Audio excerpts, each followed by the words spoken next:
Hello, everyone. I'm Sheila Pearl, the Love Doctor. And we have another episode today on the new podcast on Let's Talk About Making Love Better. And it's about all the aspects of love that makes our connections closer, our intimacy sweeter, and the feeling of belonging genuine, real, because we know we're being real. So I've invited an old friend of mine, John Redman. We were in business networking exchanges over the past many years, and he recently was assigned to the position of pastor at the United Presbyterian Church here in Newburgh, New York. And Newburgh, New York is where I've been living for the past over 22 years, actually about 22 years. And I first came to Newburgh to be part of the clergy in Newburgh. I was the cantor at Temple Beth Jacob here in Newburgh. And cantors in Judaism are considered co-clergy with the rabbis and ministers and pastors and the imams.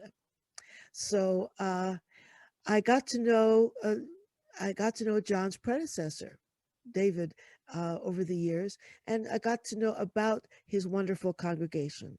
So when John was assigned to serve this congregation in the month of January 2021, I invited him to join us in the conversation that he would choose on Let's Talk About Making Love Better.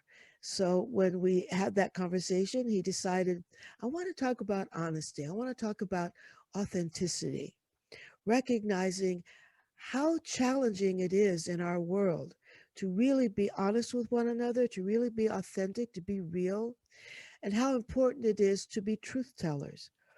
And in order to be a truth teller about yourself, you have to be willing to tell the truth to yourself about yourself.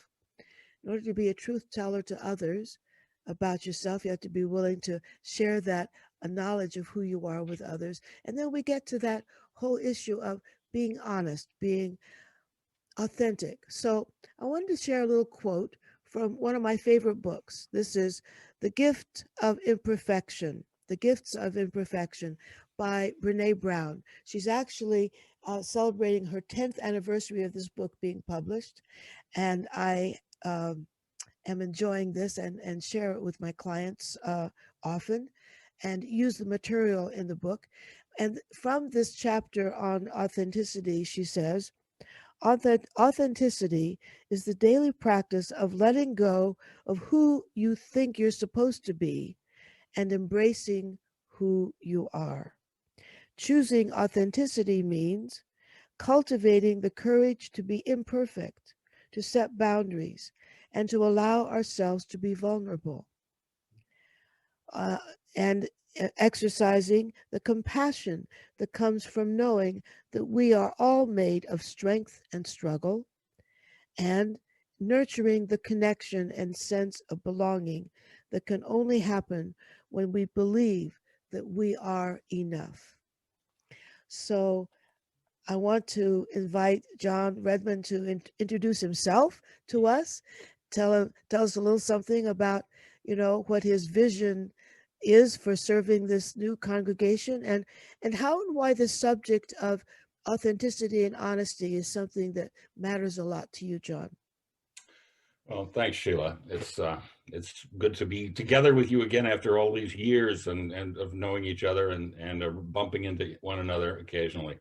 I came to Union Church at the beginning of this month, and so I'm very new at this after spending 30 some years in the entertainment business in creating events and productions for all sorts of corporations and theaters and video operations and associations. So it's quite a different calling, but it's a calling nevertheless, and I'm really enjoying it. The authenticity is rooted in that's what how I like to approach it, and you have to be true to yourself. You have to know yourself. You have to toughest person to admit anything to is yourself. If you're, we were talking not too long ago about you and I about it's all rooted in fear of how you're going to be perceived, or what you're going to be looked at or looked down upon, or really get in an argument with someone else. And you can't be afraid of that. At the same time, you don't want to be rude, but you really, and we all want to be polite as we can, but you still have to be able to use your point of view and be forthright enough to be sure that that's the right one, even if it may be the wrong one. At least to your point of view right now, that's the right one. And it's if it's your story, you're sticking to it. That's pretty much where it is. And Renee Brown is right. You have to be accepting of exactly what and who you are. What sort of an animal are you? And there's where it lies. And because if you do that, then as you go out into a larger world and in other you know, interactions, you can be honest, you can be forthright. And where does love come into the whole thing? Is love is a base of all of that. Of course, there's all sorts of love, and that's what you're covering in your series of podcasts here. Um, I'm not here on the romantic love platform, even though we're approaching Valentine's Day very soon. I'm here on the platform of God's love, which of course is infinite, and it is so vast and infinite that we can't even conceive of what it really is. We only have a tiny fractional image of what this really is. But what we know is that it's all over the place, and it is infinite. And we really just need to reach out and grasp our little part of it. And that's what I try to do in my weekly messages to people, is that it's really behind everything, whether it's the Bible or the Quran or just the front part of the Bible that our Jewish sisters and brothers use. It's all of that, but love is the guiding, driving force between all of that mighty power and strange happenings. So if we were to indicate the polar opposite of love, which gets in the way of our being authentic and honest, what would you call that? No, that's where fear comes in. That's That's where fear. fear comes in. Right? It's fear is just and it's just it's a strange thing, because people say, well, there's this old phrase is about being a God-fearing people. Well, God-fearing doesn't mean you're afraid of God. It means you're in total awe of him. And awe in that overused awesome thing that everybody uses these days, that awesome doesn't even touch it. God-fearing actually goes beyond awesome, and it's you're just in total wonderment. That's what a God-fearing people is. And that's what I try to instill in people, that we can't conceive of what it is, but we know, and we've got a great idea, at least in our own heads. And we come together as congregations, as families, as other entities to share that. And it's in that sharing that we actually, can feel it even more, and we can actually grow in it. But yeah, it's fear. Is the total polar opposite. It Um, is. So fear gets in the way of our being willing to be vulnerable and to be authentic about who we are. In other words, if I'm afraid, or let me back up. I do believe that truth telling has many sides, and it's kind of an interesting conundrum, because the truth is we are enough. The truth is we are lovable. The truth is that our possibilities as God has created us are infinite. The truth is that we are capable of wondrous things because we are the creation of God, right? yes. And yet, most people walk through life believing the big lie, The big lie is I'm not enough. The big lie is I'm not lovable, which is a terrible tragedy. So part of the task at hand is for people to be willing to tell the truth to themselves about who they really are. I am enough. I am lovable. I am worthy. I have gifts to give. My voice matters. My opinion matters. Now, there are times some people's opinion may not be as, let's just say, uh, worthwhile as other opinions if they're not based on fact. You can have opinions about all kinds of things, but if my opinion is that the sky is purple and it's blue outside, or if my opinion is that it's raining at the moment, but it's sunny outside, one could say, well, your opinion is interesting, but it's really not true, right? Yeah. So, I was thinking about being in any new position, John. Here you are at this stage of your life, which is, you're not 32, you're at least 42 or 52, but you're not 32. So you're not, at the beginning of your career. And you spent the better part of your career in the entertainment field. Interestingly enough, before I became a cantor, I was an opera singer. So, we kind of both come from the world of the arts in some way, and then kind of come for full circle. But anyway, um, so the truth of the matter for for you is that you are inexperienced so far as a pastor at the Presbyterian Church. You just started. It doesn't mean you're inexperienced in life. It doesn't mean you're inexperienced with your expertise as a wise person in the world. But if you walked into to the Presbyterian Church and pretended that you had experience that you don't, that would make you inauthentic, Yep. right? And it would be very easy to see right through. And that's generally, I think people are surprised when they can see the lack of authenticity in someone else. I think people get surprised that they can see it so easily and so quickly, and sometimes even so obviously. Whether they react to it adversely or not is really up to them and the situation they're in. But I think it's pretty simple for people to see when someone's not being authentic or truthful, or yeah, some people can disguise the truth pretty well, but I don't, not usually, and not most of Mm-hmm. us. Mm-hmm. We really have to be. The only real way to be is to be authentic about it, because it's just so bloody easy for someone to see right through you and see that it's just the smoke and mirrors and there's no real there. Well, it probably takes some people a lifetime to come to that realization, John, because a lot of people think they can hide, they can fool us, they can wear a mask, they can pretend, they can put up a great front.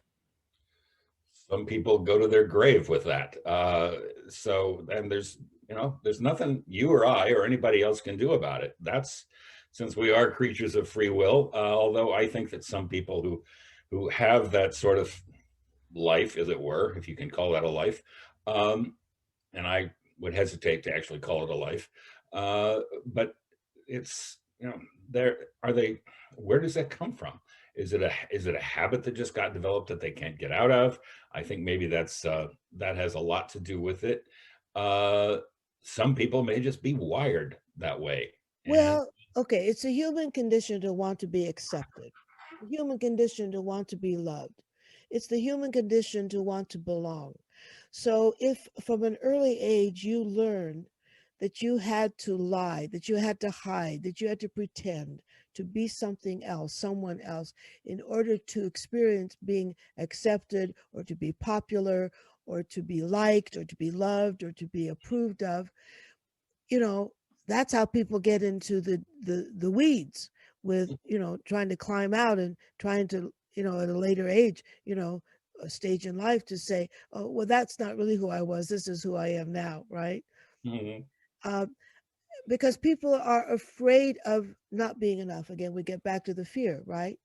Um, and so often in personal relationships, also, people meet each other and they want to be accepted, they want to be approved of, they want to be loved, and so many relationships begin in deception. They begin in falsehood. They begin in, one or both really kind of covering up the truth of who they really are, or thinking they are. Maybe they're not really, as you say. You can smell it, you can taste it, maybe. But so in the work that you're doing, the messages that you are charged on giving, you had mentioned that you're actually going to be talking about some aspect of honesty or authenticity this week. Yeah, uh, yeah. It's about being honest, and where does that take you? Where does that lead you? It comes from the book of Isaiah, where the Israelites are in captivity in Babylon, and they're looking to go home again, and the promise has been given them that they will be freed from their exile and go back to Jerusalem, and and some people are just worried that, wait a minute, why do I don't know, they're really fearful of what's going to happen when I get there, and when they get there it isn't a pretty sight, because nobody really wants to live there. So uh, it's it's in coming to grips with that we really need to think about, and being yourself, and as you say, being enough. We all are worried about our shortcomings. Are we good enough? Are we good looking enough? Are we wealthy enough? Are my clothes the right thing to be good enough? What about my car? Does it look great compared to somebody else's? And all those things, and Mhm. they're all, again, rooted in insecurity, which is rooted in fear, and it's just the abject fear of these things that that ties people down, and and does create their own, self-fulfilling prophecy of, oh, am I really not good enough, or am I not liked enough? Well, if you tell yourself that enough times, it will probably certainly come true. When it comes to being willing to be truly honest and authentic as a leader of your congregation, have you discovered yet the challenge sometimes you have in speaking the truth as you see it? Oh yeah, it's yes, absolutely. And you're walking a balance. It's a balancing act, not an act. It's a balance, but it's like walking on a tightrope, because you want to speak the truth. At the same time, you don't want to upset anyone. You want to bring them what you feel is the best truth of the message. At the same time, everybody has their own interpretation of how they're going to take that one way or another. So yeah, it's very tricky. As a lay pastor, which is what I am, I'm what's known as a commissioned lay pastor. I haven't been to a full seminary, but I spent the better part of 3 years in various online courses of study, and I've been certified to do this. So, but as a layman, I try to tell people that I really want to be a bridge between the pews and the pulpit. It's because some people get the attitude of, oh, it's a pastor, it's a minister, it's a reverend, and they're in a class by themselves. They're somewhere else. And no, it's not true.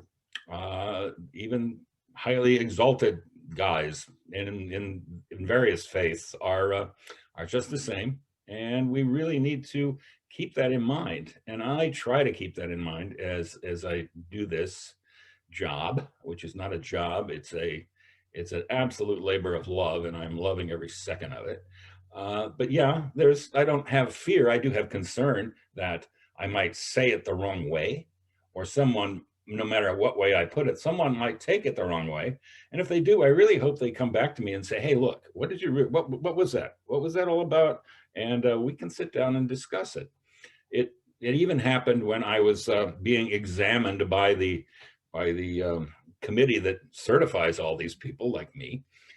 because you have to submit to them a one-page statement of faith of what your faith really represents in one page. Um, so I got mine in 3/4 of a page, but one line in it was something that stuck out to one of the people who was examining me, because it said that I believe that we may well have been created in God's image. And she said, "What did you mean by that? May well have been. Do you think it's one or the other?" And my answer and as I basically stated there, is God is such an all-encompassing, infinite presence that in the universe, that we can't possibly conceive of what God's image is.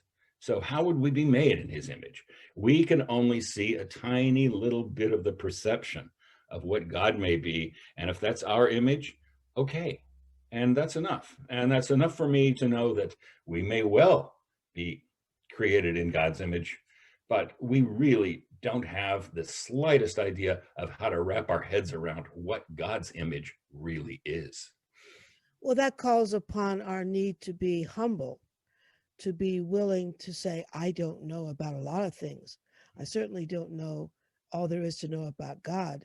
Likewise, I don't know all there is to know about myself. Oh, it's true. Every Uh, day, and every and day is a discovery. it is a discovery.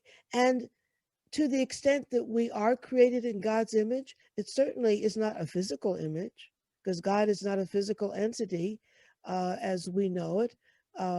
That we are spirit, and so if we are created in God's image, it's not that God has silver hair and blue eyes, right? But God has is the source of joy. God is the source of gratitude. God is the source of, as we say all the time, God is love, right? Right? So, so yeah, And God is not a noun. and God is God a is a God. verb. It's a verb. God is a verb, and love is a verb, right? Yes. Yes. Absolutely. So, so we're all verbs, Yes. We are. right? We're, and we're like Joni Mitchell says in the song, we're all made out of stardust. I mean, this all came from the stars out there. Uh, Isaiah says in his book, God knows and names all the stars, and it's true. So, getting back to how important it is to tell the truth to yourself about yourself, and then to be willing to tell the truth about yourself to other people and beyond. There are many levels of truth telling. When we can tell the truth to ourselves about ourselves, that we are perfectly imperfect and that we are God's creatures, meaning that we have wonderful capacities that we haven't even tapped.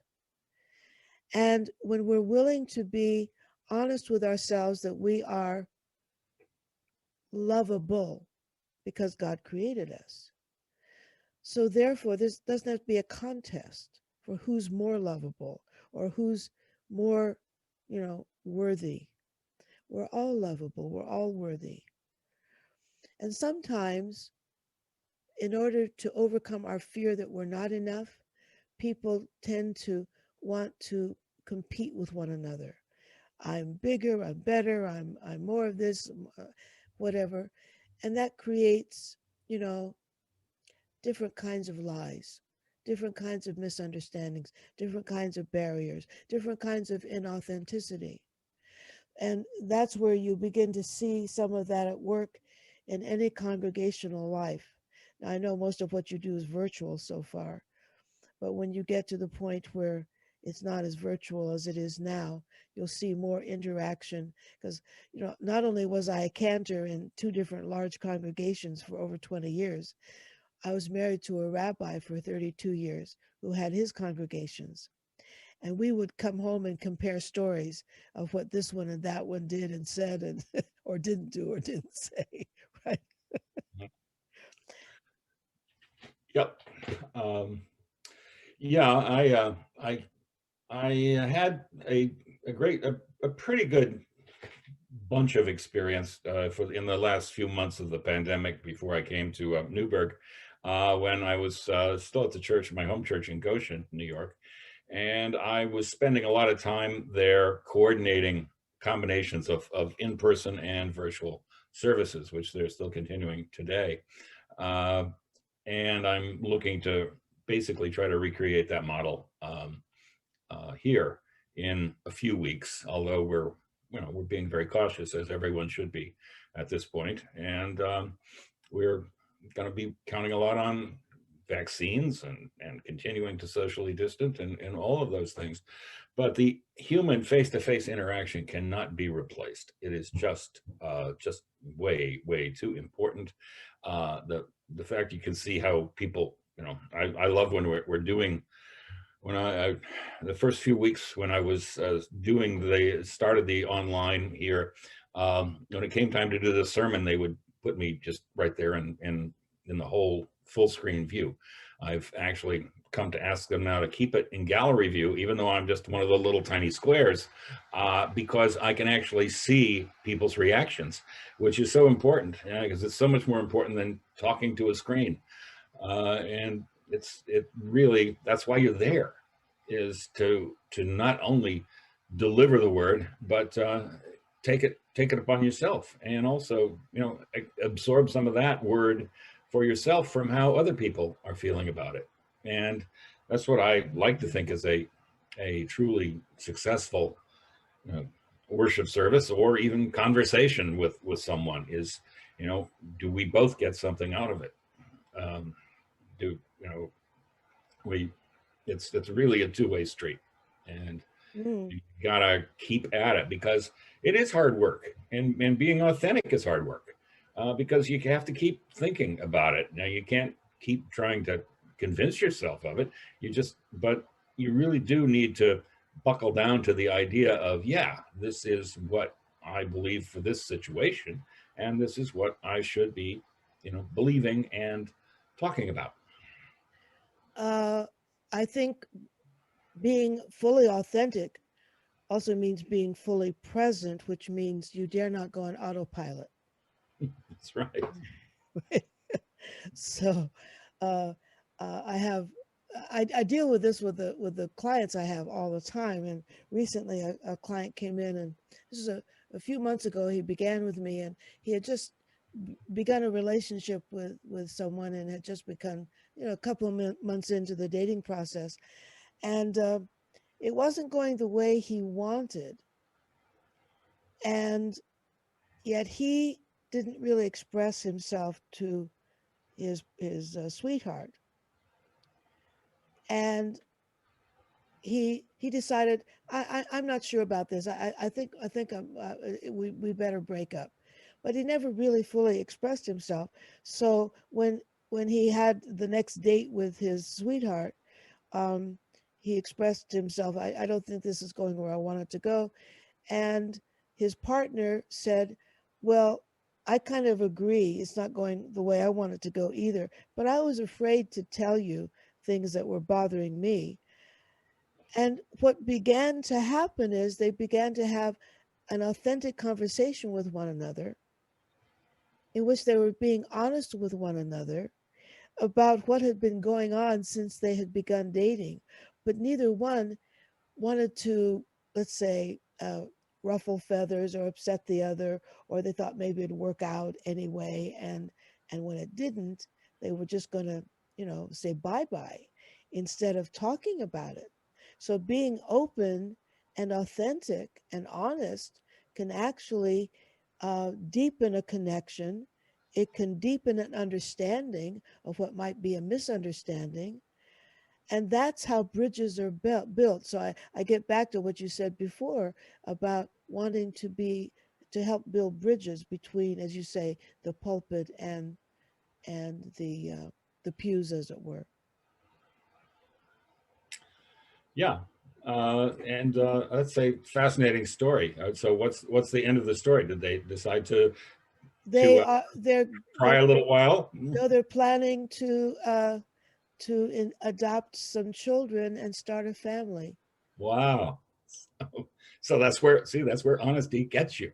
that's when you're truly authentic, and all the shades come down, and you can, there it is. So that's wow. We need more stories like that one. Yeah, and so often we make assumptions that are coming from our fears, coming to the stories we tell ourselves, and we think we're right. We don't check it out. And so often people walk around having these misunderstandings, disconnect, feeling bad about whatever, feeling incomplete because we make an assumption but don't check it out. And but if we were willing to be honest and open and authentic, we would check it out. And who knows the wealth of relationship that you could have, whether it's with coworkers or congregants or members of a committee or members of a family, if people just would be willing to be curious and stop assuming, Yeah, that's exactly right. express an interest and understand more. Tell me more. I don't get this about you. And Uh, express more interest in the other person and how they really feel and what they really think about it. That's and it's tough to do. It's tough to even ask for. And then when you do, and then somebody pushes back and says, "Well, wait a minute, wait, no, I'm not ready for that," or that just hit me sideways, and I just can't deal with it right now. Um, I don't think that really happens very often in truly honest conversations. It's and by the way, John, if it does, it's just information. sure. And you don't have to take it personally. If someone's not ready for that conversation or that depth of Right. connection, okay. But Yeah. but that's information for you and it's information for them. So the more people are honest with each other, and I don't mean honest to the point of being mean, like honestly, you look awful today. Yeah. Or honestly, I can't stand the way you dress or something, right? I mean, Right. Yes. Oh, please. I really like you, but I really don't. I cannot stand the sound of your voice. No, no, you can't do that. But now, I did say to you, John, I chose you. You're on my the top of my list of people I wanted to call. I was honest with you. I like your voice, and voices are really important to me. yeah, well, yeah, you being a singer and a cancer for all that time, Right, right. they should But be. but but I'm not going to say to someone that I haven't chosen. I didn't choose you because I hate your voice. No, I was just trying to figure out just about the most awful thing I could think of at the moment. And of course, it's all in great fun. But even though I was auditioning for a role once in a musical, and I don't sing much. I don't sing really well at all. And this person said that my voice sounded like I'd been grating onions on my vocal cords. Really? Oh Yeah. goodness, I wouldn't hear that at all. Well, anyway, Yeah. that's that was a long time ago. Uh, but and who knows? Maybe she was being honest, where she thought she was being honest and authentic. I didn't really think so, but there you go. You got to take it for what it is, and you accept it from someone, or you don't have to accept it. But there really needs to be a reason why you're not going to accept what they say or what their point of view might be. You can't do it just because you think that they're wrong, because, well, they might be wrong. But Well, what we that, were saying before about being perfectly imperfect, I think that's a exactly. So wonderful thing. so we get into, when we're leaders in a community, which I've been and you are, uh, you often are concerned about not stepping on toes and not ruffling feathers. And yet leaders must be open, honest, and authentic in being leaders, right? Yeah. So the question is, I see a lot of people clam up when they feel there might be a conflict. So in order to make peace, they don't say anything at all. Or in order to make peace, they tell you what they think you want to hear. So that's the push pull in being honest, authentic, and a leader. Because when you're a leader of a congregation or in a corporation or a leader of a group or a leader of a choir, whatever the case may be. For instance, when I was at the temple and I was in charge of our high holiday choir and making sure things sounded as good as possible, I had to say uh, to people, sometimes take them aside and said, you're flat, and we need to work on that together.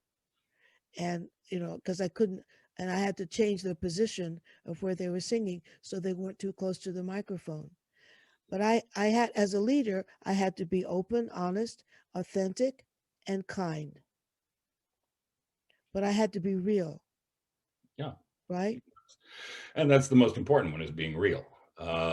And if kindness has to take sort of a backseat to it, well, you just have to take that risk.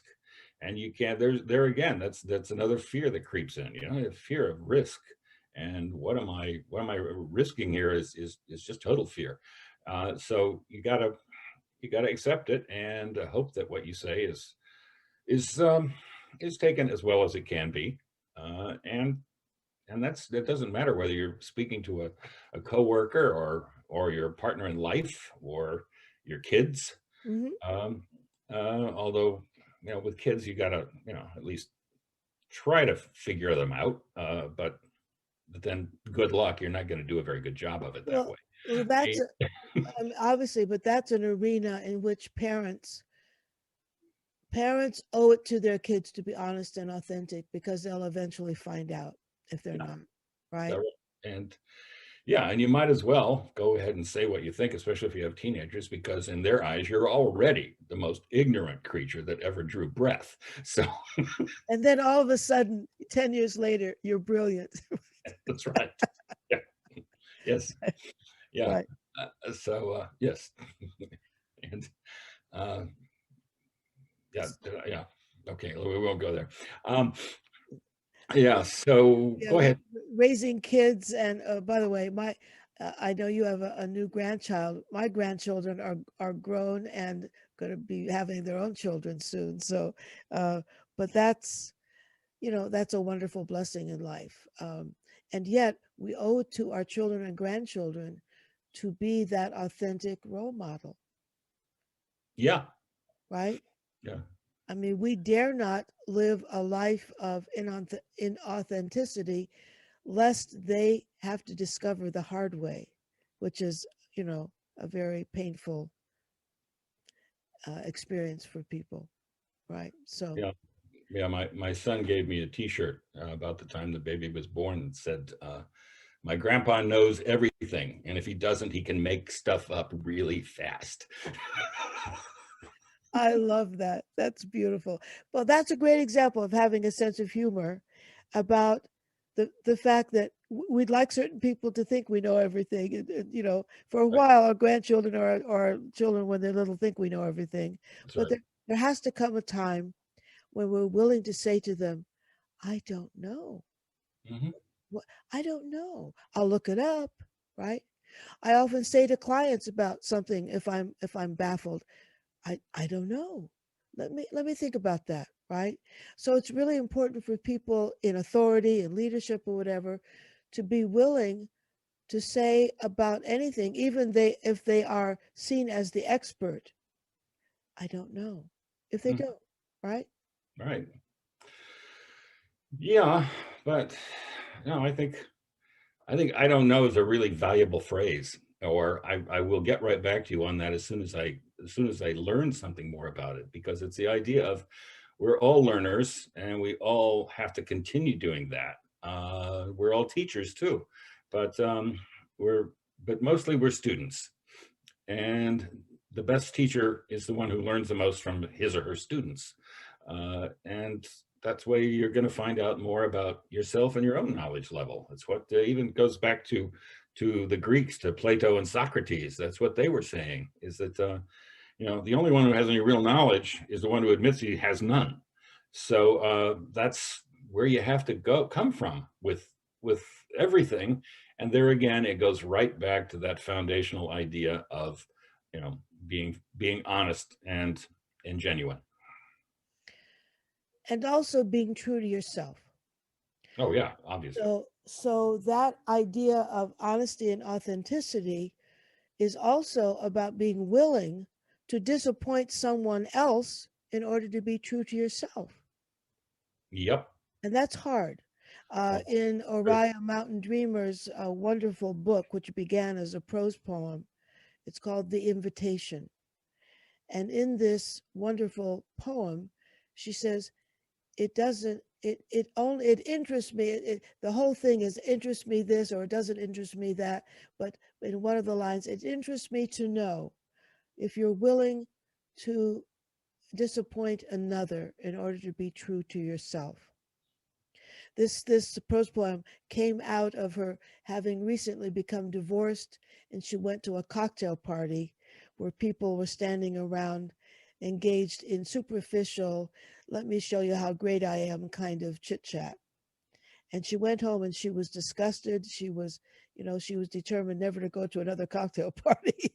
And it began, it interests me that so that, people were trying to impress each other with Right. their credentials, with their achievements or whatever.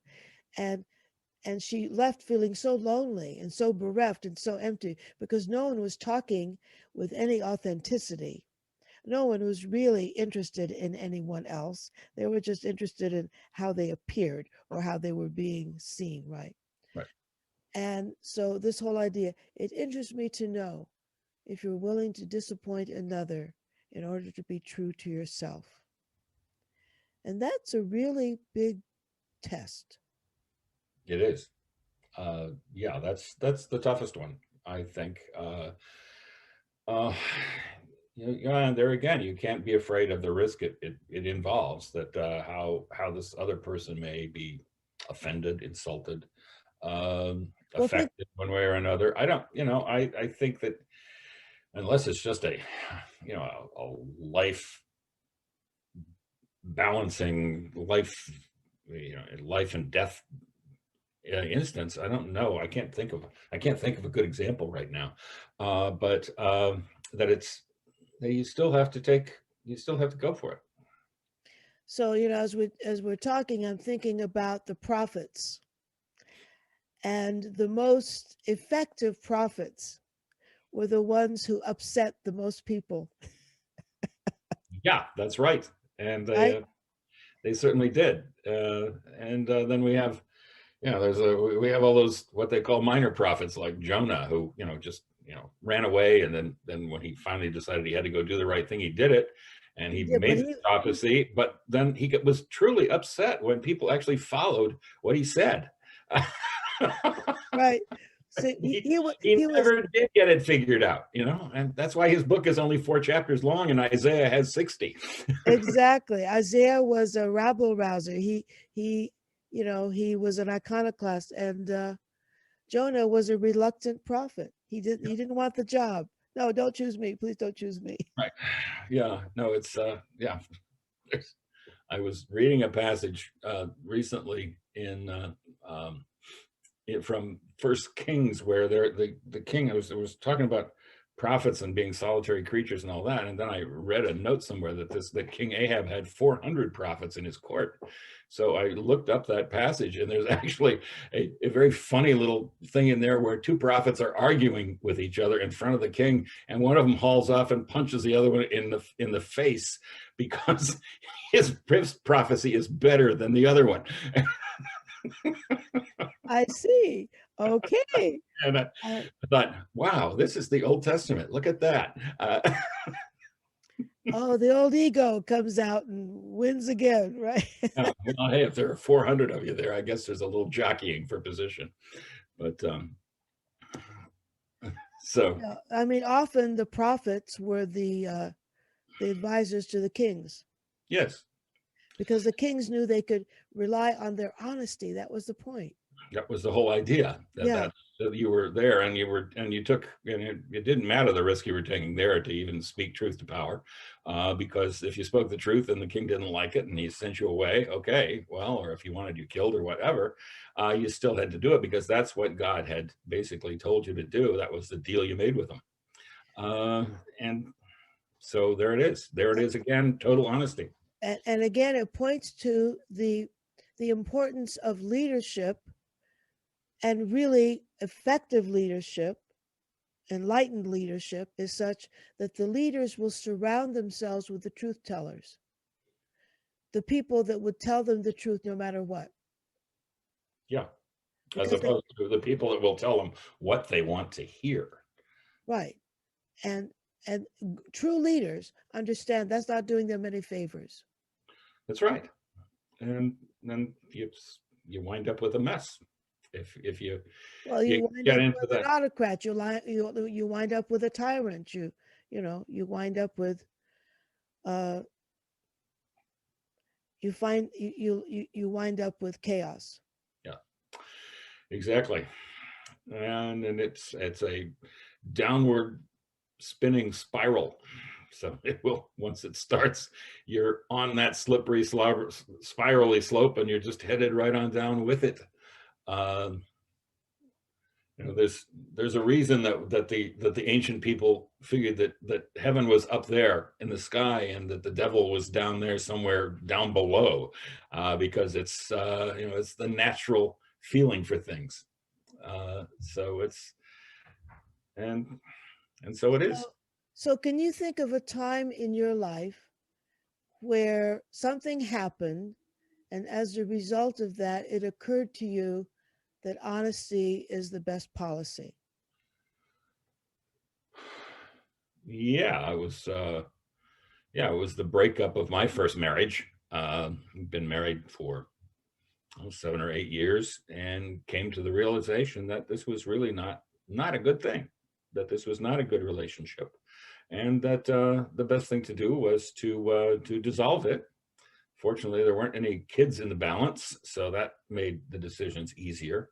But yeah, and being able to admit that, yeah, you're right, and and then having, not as though I didn't have second thoughts about, well, let's see, maybe we could put this back together, but no, you really can't. Um, it's there's the legal term for that is irretrievably broken, and I think that's what it is. Right. It's like Humpty Dumpty, you It's know. Humpty Dumpty. Well, the point is what you're suggesting to me. The picture I get is that you realized that you needed to be honest with yourself about what was not working for you. Yes, And in order absolutely. to be honest with yourself, you had to perhaps disappoint another. No, but then I realized that I was kind of slow on the uptake. I think that she was less um, enamored of the whole relationship than I was at that point. So And she was waiting for you to it call was it. great relief. I think it was a great relief to her, for it to come to happen the way it did, and it was very as amicable as any of those things can be. Mhm. It isn't all peaches and cream, and anybody who says it is, or it was for them, is obviously not being very honest, with themselves, at least. Maybe, whether they're being honest with you, they're certainly not being honest with themselves, because you don't leave a 7 or 8 year relationship at the doorstep. Uh, so it's something that you really never really totally get over. Although um, you do. My current wife, with whom I've been married now 40 years, we are best friends with her first husband and his new wife, who Now, was his new wife of 30 some odd years. I see. So, oh, that's so funny. But that is truly a beautiful evolution Yeah, of a friendship and a marriage and acceptance and kind of integrating, and accepting certain relationships can change form. yeah, yeah. They can, and as she has said many times, it was, you know, he's a lot better as our good friend than he was as we were as husband and wife. And so it's just that, and Yeah, there again, it's being really open about it. which is it's liberating. So, my thought about honesty and authenticity is, at the end of the day, it's hugely liberating that we can let go of the things we believe we're supposed to be in favor of what we are so we don't have to hide anymore, Yeah, that's what right? Jesus said. Jesus said, "You will know the truth, and the truth will make you free." There you go. That's a beautiful that's a beautiful way to conclude this conversation this time, John. So I want you to think about the next time you want to come back, what the topic is you'd like to focus on next time. Okay. But I'm so Uh, grateful that you're uh, with me today and that you could be a part of the very beginning of my brand new podcast. It, I'm looking forward to seeing other episodes of this, and I'm also looking forward to coming back. So, Wonderful. I look forward to that too. I love that voice and I love that virtual background. It's a beautiful space, by the way. thank you. It's a Thank you. beautiful space. Come visit. So until we meet again, my friends, this is Sheila Pearl, the Love Doctor, saying see you next time. Bye for now. Bye for now.